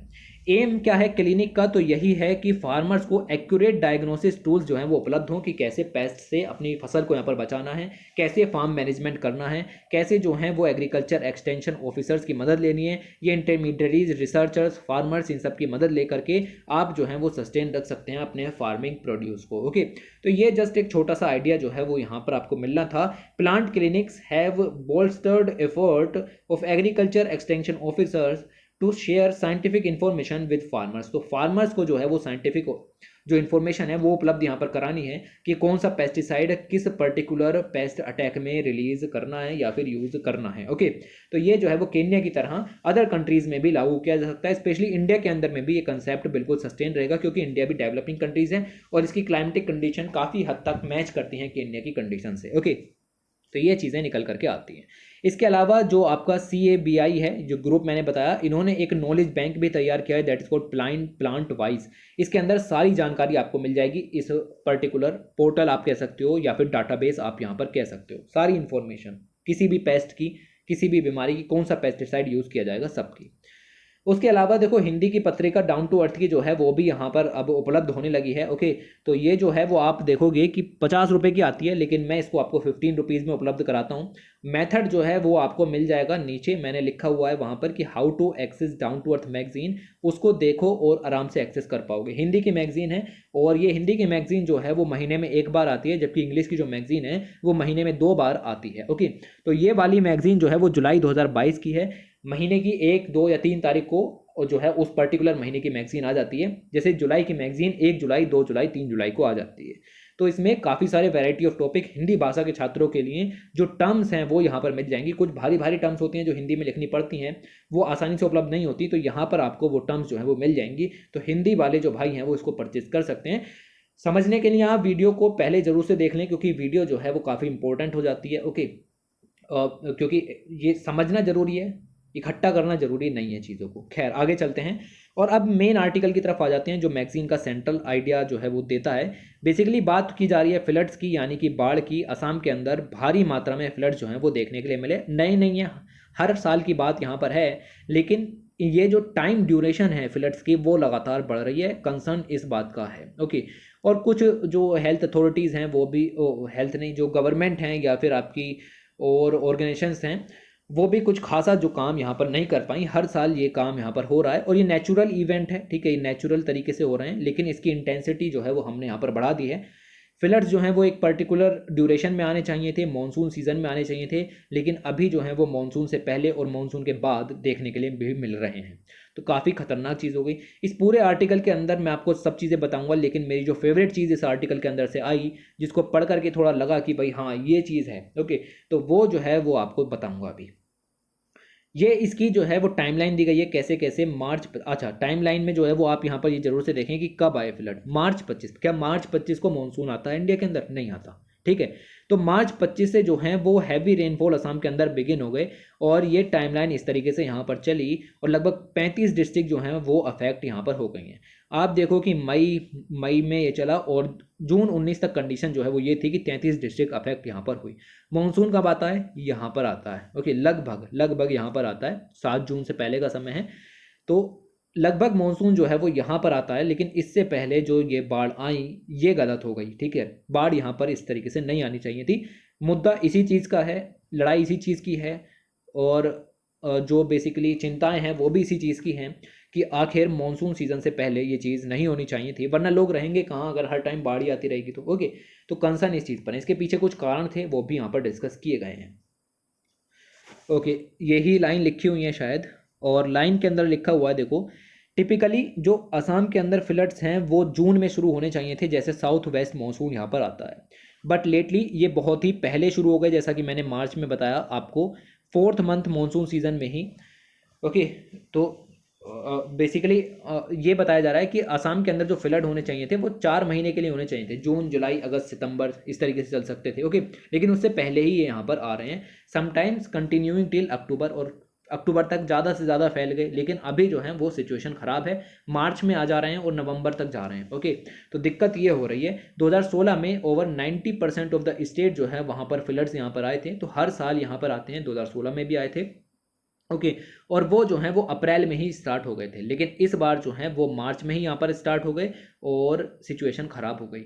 इन 2019 the flood season extended till नवंबर 1, तो ये जो है वो सीज़न एक्सटेंड होता चला जा रहा है, फ्लड जल्दी आ रहे हैं देर से जा रहे हैं, जल्दी आ रहे हैं देर से जा रहे हैं, हर साल जो है वो 2-4 दिन आगे चल जाता है। तो इस तरीके से रिसेंट टाइम में लॉन्गेस्ट लास्टिंग पीरियड में फ्लड्स जो हैं वो यहाँ पर आपका परसिस्ट यहाँ पर कर रहे हैं। ओके, तो सिमिलर इस तरीके के रिकॉर्ड जो हैं वो देखने के लिए मिल रहे हैं, इससे 5 मिलियन लोग अफेक्ट यहाँ पर हो रहे हैं। ये सब डाटा पर संदेह मत करो, data Assam state disaster management authority का है, आप खुद से तो कलेक्ट करोगे नहीं। तो सबसे ज़्यादा जो इंपॉर्टेंट अथॉरिटी असम फ्लड्स को कंट्रोल करने के लिए हैं वो आपकी यही है, तो इसके डाटा पर भरोसा करना पड़ेगा। तो बहुत सारे जो लोग हैं उन्होंने अपनी ज़िंदगी जो है वो बेसिकली फ्लड कैंप्स में गुजार रहे हैं। ओके, तो फ्लड कैंप्स तैयार कर लिए जाते हैं। अभी सोचो कि पिछले साल अगर फ्लड जो है वो 1 अप्रैल को आए थे और किसानों ने सोचा हो या फार्मर्स ने सोचा हो कि 1 अप्रैल को आएंगे, मार्च में तो नहीं आएंगे, मार्च में कर लो काम जो करना है, यानी कि मार्च में ये सब बना लेंगे ऊपर जा कर के कहीं सेटल करने के लिए, और अप्रैल में जो है वो सामान को शिफ्ट कर लेंगे। लेकिन अब फ्लड आ गए कि मार्च में, तो दिक्कत हो गई। ओके, तो दिक्कत हो गई तो काम जल्दी जल्दी यहाँ पर करना पड़ेगा। तो ये जो फ्लड कैंप्स हैं ये बनाए जाते हैं, यहाँ पर टेम्पररी किचन और ये सब चीज़ें यहाँ पर मिल जाएंगी। While the government has also set up the flood camps, government भी सेटअप करती है, ऐसा नहीं है। Okay, this are usually far from the village and so are not preferred. तो गवर्नमेंट के द्वारा जो बनाए जाते हैं वो काफ़ी दूर होते हैं, तो अपनी जगह से दूर जा कर के रहना तो काफ़ी मुश्किल हो जाता है, इसीलिए उनको प्रेफर ना करके अपने द्वारा बनाए गए खुद के जो फ्लड कैंप्स होते हैं उनमें ये लोग रहते हैं। ओके, तो ये चीज़ आएगी। Data with Assam's water resource department ये दिखाता है कि एवरेज नंबर ऑफ पीपल जो इससे लगातार अफेक्ट हो रहे हैं वो उनकी संख्या बढ़ती चली जा रही है। 1970-80 में करीब 2 मिलियन लोग अफेक्टेड होते थे, लेकिन ये संख्या 5 मिलियन हर साल यहाँ पर हो गई है। असम के अंदर रिच बायोडाइवर्सिटी है और उसके कारण अगर हम देखें रिच बायोडाइवर्सिटी ऑफ असम वो किस वजह से है, क्योंकि fertility of the top soil की वजह से असम के अंदर बायोडाइवर्सिटी ज़्यादा है। ओके, लेकिन जब फ्लड आते हैं तो ये जो सॉइल की फर्टिलिटी है ये ख़त्म होती चली जाती है। ओके, क्यों? क्योंकि जो ऊपर की फर्टाइल सोइल है वो फ्लड के साथ यहाँ पर बह जाती है और इससे सोइल इरोजन जो है वो यहाँ पर बढ़ रहा है। इसकी वजह से इनफर्टाइल लैंड लगातार बढ़ती चली जा रही है, ऐड होती चली जा रही है। लिखा हुआ है adding that the infertile land is indicative of the changing nature and increasing frequency of the flood. तो जो आपकी फर्टाइल सोइल है वो तो फ्लड के जरिए बह जाती है और फिर क्या बचती है इनफर्टाइल सोइल। इसका डायरेक्ट इम्पैक्ट किस चीज़ पर पड़ेगा, बायोडाइवर्सिटी पर। उसके बाद अगर हम देखें तो Assam is naturally open to flooding. Assam naturally flood prone area है। Accelerating loss of forest wetland in recent time make it more vulnerable. तो वही है भाई, फ्लड आते अगर नेचुरली आते तो एक लिमिट तक आते, ठीक है, उसी रेंज में आते। लेकिन अभी क्या है कि ह्यूमन इंटरवेंशन के कारण ये जो चीज़ें हैं वो रूप बदल रही हैं, क्लाइमेट चेंज भी हो रहा है, उसका भी इम्पैक्ट पड़ेगा। तो उन सब चीज़ों की याद रखना। अब ये जो अगली 2-3 स्लाइडें हैं ये पूरी फैक्ट हैं। असम की ज्योग्राफी के बारे में थोड़ा सा डिस्कस किया गया है, किस रिवर के कारण क्या होता है, ठीक है, साउथ ट्रिब्यूटरीज हैं, ये नॉर्थ ट्रिब्यूटरीज हैं जिनके कारण क्या होता है या फिर वहाँ पर क्या चल रहा है। ओके, तो इस चीज़ को थोड़ा सा ध्यान से जो है वो आप यहाँ पर समझिएगा। असम की जियोलॉजी जो है वो इसे ससेप्टेबल बना देती है कि वहाँ पर फ्लड आएंगे ही आएंगे। द स्टेट जो है वो 2 रिवर सिस्टम के थ्रू यहाँ पर रन होता है। एक है आपकी ब्रह्मपुत्र रिवर सिस्टम जो कि नॉर्थ में है, दूसरी है बराक रिवर सिस्टम जो कि साउथ में है।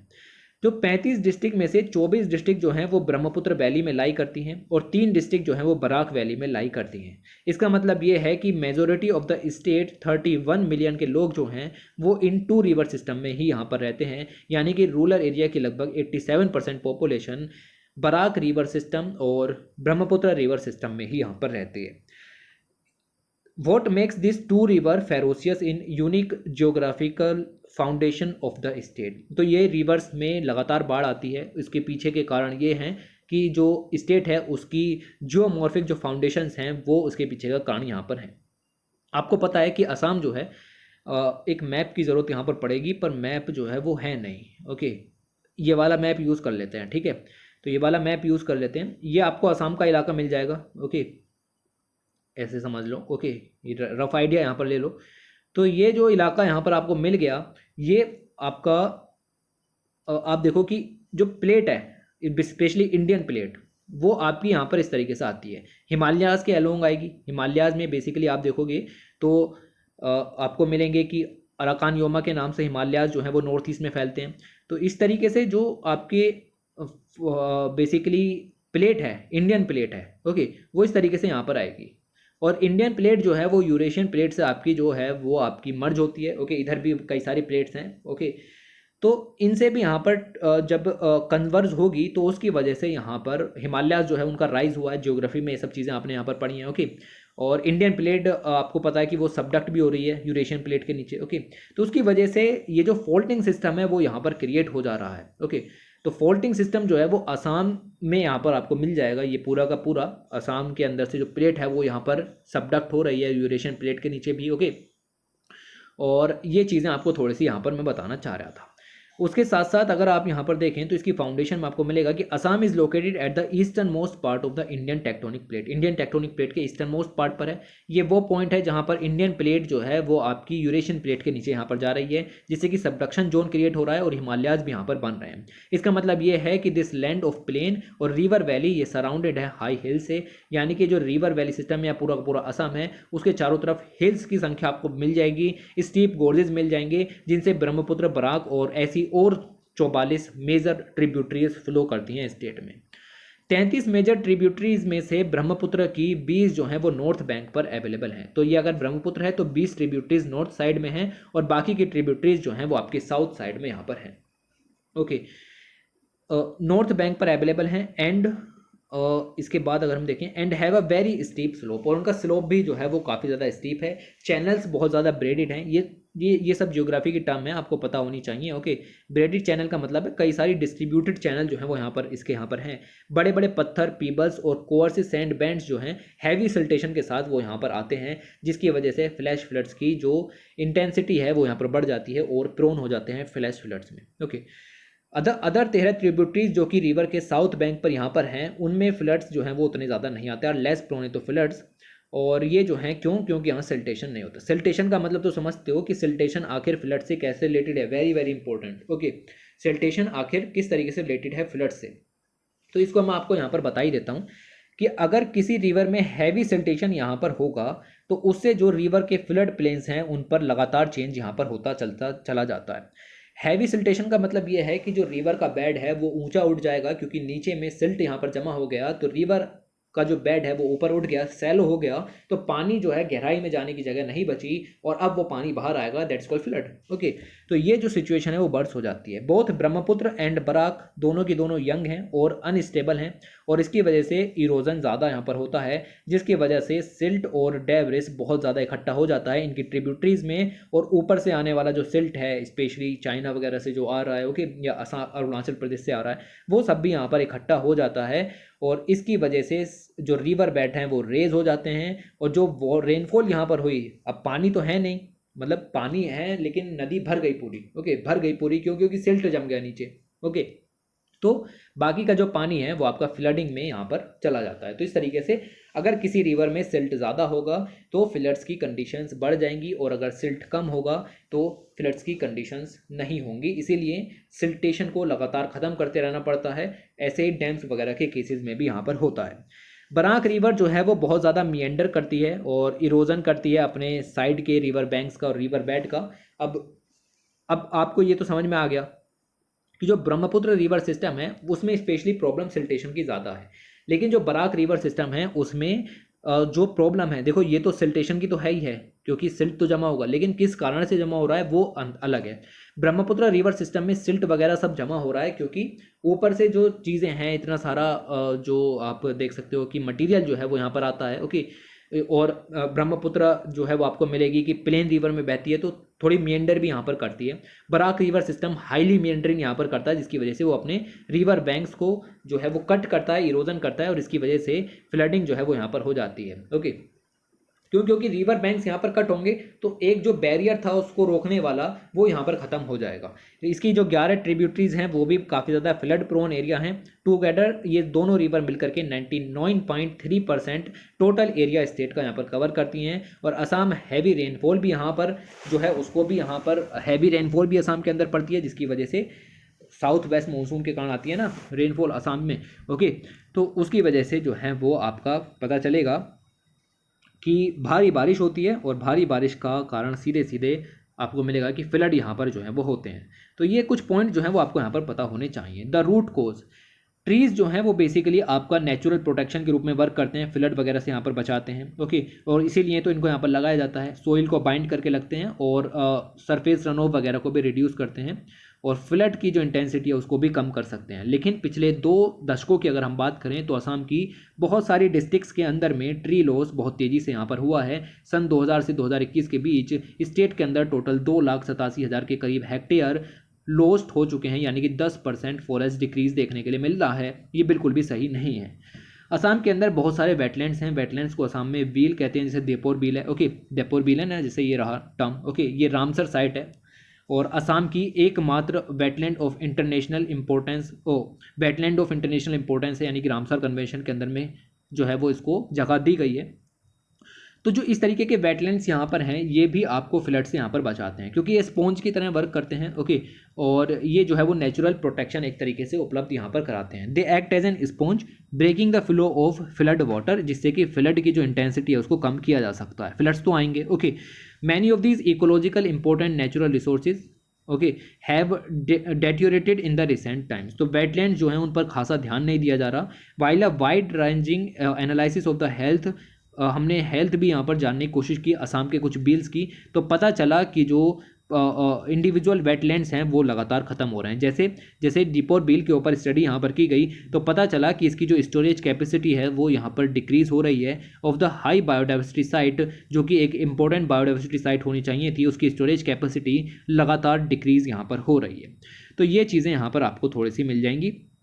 थोड़ा बहुत पॉइंट यहाँ पर ध्यान रखो, सब किस तरीके से काम हो रहा है, ओके। तो ये ट्री बेसिकली ट्री कवर बताया गया है कि किस तरीके से है। ट्री कवर लॉस 2000 से लेकर के 2021 तक सब इलाकों में यहाँ पर हुआ है। खैर ये मैंने क्लियर कर दिया। Another cause of the flood is the rapid changing in the course of river, river का कोर्स जो है वो भी यहाँ पर चेंज हो रहा है। हैवी रेनफॉल जो है after an increase in the heavy rainfall in certain span of time can alter the natural flow of the river। तो थोड़े समय में भारी बारिश यहाँ पर हो जाए तो रिवर का फ्लो यहाँ पर चेंज हो जाता है। ये दोनों ट्रिब्यूटरीज में देखने के लिए मिल रहा है, स्पेशली सुबानसरी और दिबांग ट्रिब्यूटरीज जो है वो ब्रह्मपुत्र की, उनमें ये ट्रेंड जो है वो काफ़ी क्लियर यहाँ पर निकल करके आ रहा है। ओके, तो ये जो है वो लगातार अपना रास्ता यहाँ पर चेंज कर रही हैं। इसके अलावा अगर हम देखें, because of the myriad channels and accompanying erosion, river bed of Brahmaputra वो भी यहाँ पर बढ़ गया है। मैंने बताया कि ब्रह्मपुत्र के अंदर सिल्टेशन की प्रॉब्लम है, सिल्टेशन के कारण जो रिवर बेड है वो राइज यहाँ पर हो जाता है। The expand significantly, the river bed of the Brahmaputra has expand significantly from 3,870 square kilometre to 6,080 square kilometre and continuous load of silt has made the river bed shallow. Okay, इसका जो river bed है वो भी यहाँ पर shallow हो गया है, और उसके साथ साथ ये रिवर का जो बेसिकली रिवर बेड है वो भी यहाँ पर एक्सपेंड हो गया है। ओके, रिवर बेड एक्सपेंड होने का मतलब ये है कि फ्लड धीरे धीरे एरिया को अपने अंदर में ले रही है, यानी कि रिवर को जो है वो अपने अंदर में ले रही है।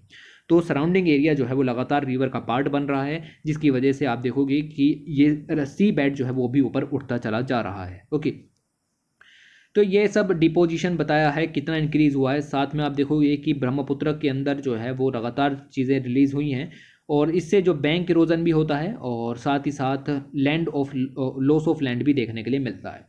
तो ये सब काम जो है वो यहाँ पर जो है वो चल रहे हैं लगातार।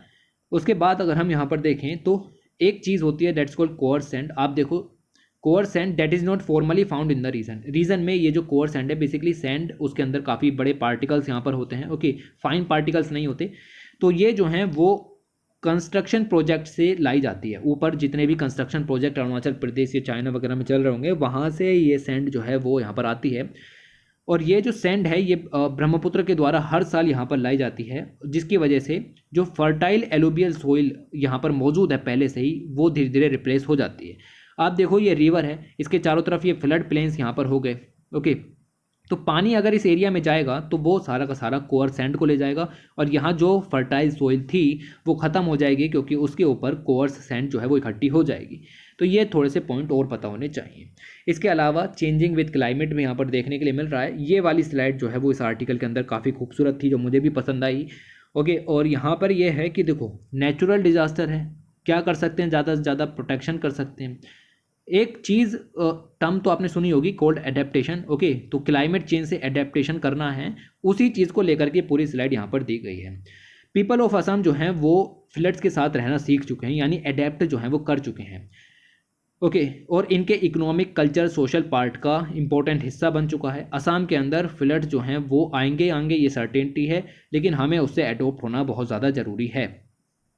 People need to protect from the large scale flood that happen in 2020। कैसे किया उसको मैं यहाँ पर जो है वो बताना शुरू करता हूँ। थोड़ा सा जानने की कोशिश करते हैं कि आखिर चीज़ें कर क्या रहे हैं। ओके, तो यहाँ पर अगर हम देखें तो यहाँ पर आपको मिलेगा कि रिवर का कोर्स चेंज हो रहा है। ये सब चीज़ें मैंने बता दी, रिवर का पैटर्न चेंज हो रहा है, जिसकी वजह से अर्ली इंटरवेंशन लेने की ज़रूरत है। We have to always be prepared. ठीक है, ये बात यहाँ पर निकल करके आई कि हमें हर समय प्रिपेयर्ड रहना पड़ता है। कैसे?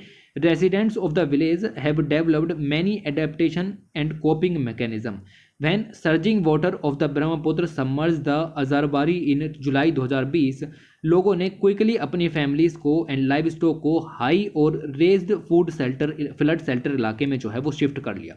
तो अर्ली इंटरवेंशन जो है वो इन्होंने यहाँ पर ले लिए। शेल्टर 2017 में बनाया था और काफ़ी सुविधाएं जो हैं वो उसमें यहाँ पर रखी गई, ये ध्यान में रखना। इसके अलावा अगर हम देखें तो almost all houses here are the raised above the ground to protect them from the frequent flooding. Okay, तो ऐसे जो हाउसेज यहाँ पर बनाए जा रहे हैं जो कि काफ़ी ऊंचाई पर स्थित हैं। ओके, काफ़ी ऊंचाई पर हाउसेज स्थित हैं ताकि फ्लड जो है वो नीचे से ही निकल जाए और हाउसेज पर इम्पैक्ट यहाँ पर ना पड़े। ओके, अब जो इम्पोर्टेंट चीज़ यहाँ पर है वो भी आपको पता होनी चाहिए, दैट इज़ कॉल्ड, कई सारी जो फैमिलीज़ हैं उन्होंने अपने जो क्रॉपिंग पैटर्न्स हैं उनको भी चेंज कर लिया है। ओके, देखो जो लोग हैं वो शिफ्ट कर गए हैं अपने क्रॉपिंग पैटर्न को बाय कल्टीवेटिंग मोर रैबी क्रॉप्स। अब जो है वो किसान खरीफ की क्रॉप्स को नहीं उगा रहे हैं, अब वो राबी की क्रॉप्स को उगा रहे हैं।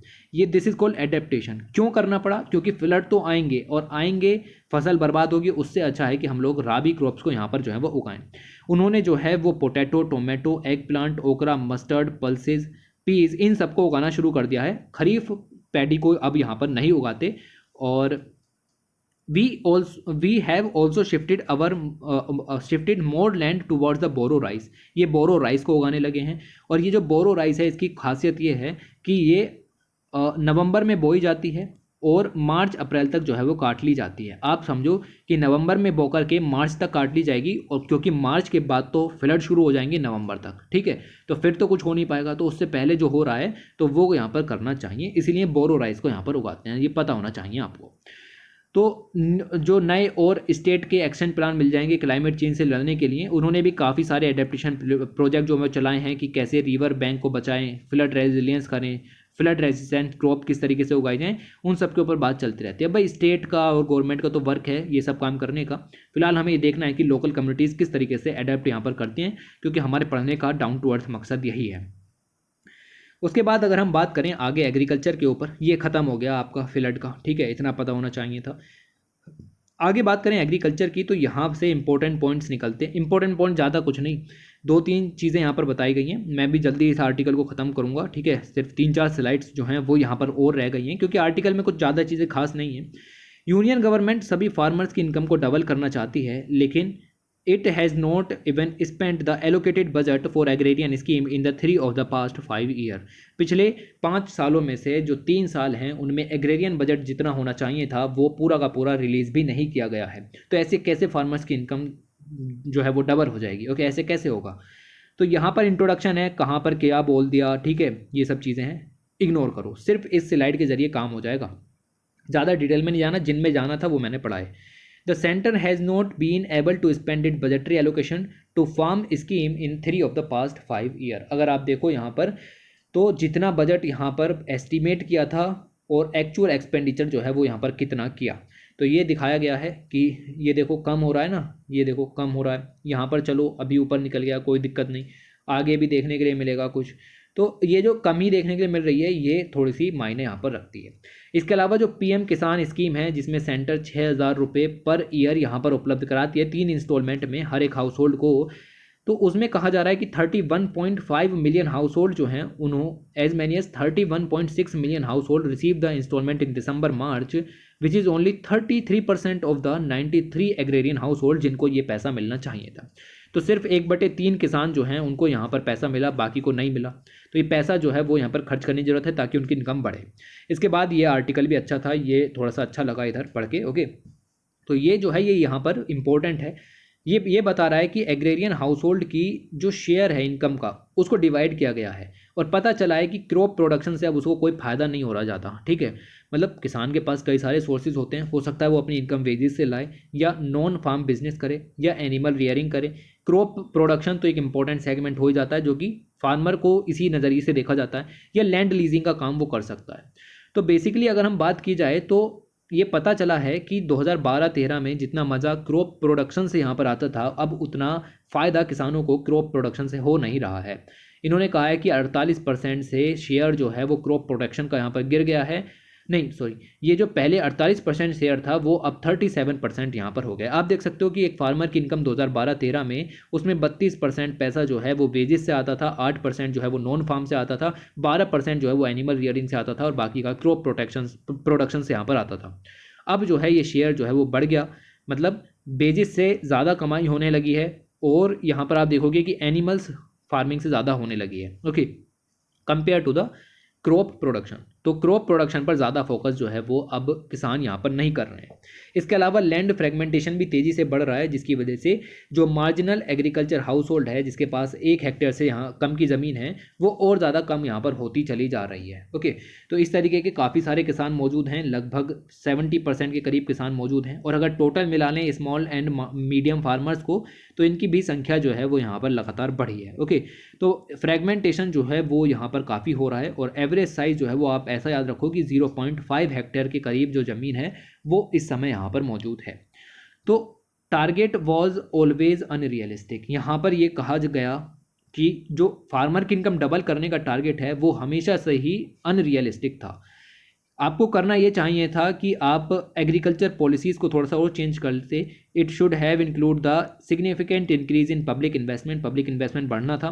फार्मर सब्सिडी सपोर्ट इंक्रीज होना था, जो कि बेसिकली देखो ये आर्टिकल को पढ़ के कोई फ़ायदा नहीं है, आपको इतना भी ज़्यादा निगेटिव नहीं होना। ओके, कि फार्मर की इनकम डबल करने का फैसला ही गलत था। ओके, गलत हो जाएगा थोड़ा सा, आपको जस्ट इस चीज़ को यहाँ पर याद रखना है। बाकी आप देख सकते हो कि क्या चलना है कि क्रेडिट सप्लाई यहाँ पर उपलब्ध करानी है। मिनिमम सपोर्ट प्राइस जो कि पहले से 50% इंक्रीज़ करके दिया जा रहा है वो तो चल ही रहा है। तो ये सब चीज़ें यहाँ पर जो हैं वो चलती रहती हैं, ये सब होता रहता है। ओके, तो इस आर्टिकल को इग्नोर कर सकते हो। हाँ, और क्या इनिशिएटिव लिए जा सकते हैं वो काफ़ी इंपॉर्टेंट चीज़ यहाँ पर हो जाती है, जैसे क्रॉप डाइवर्सिफिकेशन को बढ़ावा दे सकते हैं।